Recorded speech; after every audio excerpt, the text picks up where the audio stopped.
let's talk about number of cards required to raise opener suit. Just logic. Work with me here. If the opening bidder is showing us 5+ card suit to open 1 heart or 1 spade,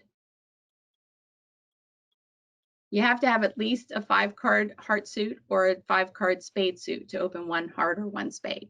Because we play what's called standard American 5-card majors in North America and other parts of the world. For opener to say, to start the bidding 1 heart or start the bidding 1 spade, they must have at least 5 cards in the suit. I'm going to put 5+, but they have to have at least 5 cards in the suit. And we're always looking for an 8-card fit to declare that suit as trump. So if opener's showing us 5 hearts or 5 spades by opening that suit, how many cards would we need to say, hey partner, I like your hearts, or hey partner, I like your spades? In other words, to set that suit, that major, as trump. So how many, if partner's showing us 5, how many do we need to say, hey, this is going to be our trump suit?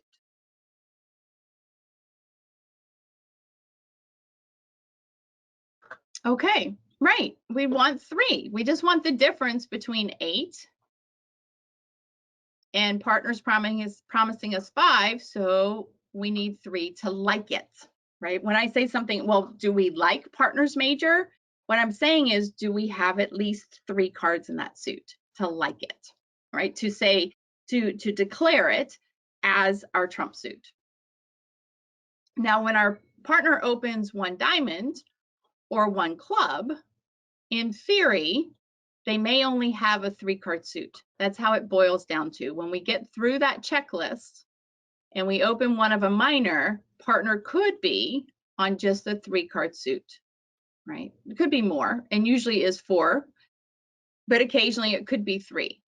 So to like partner's minor, how many cards would responder need to set that minor as trump? If 8's our goal and partner's promising us 3, yes, they could have 4, they could have 5, but partner is promising us 3, then we would want 5.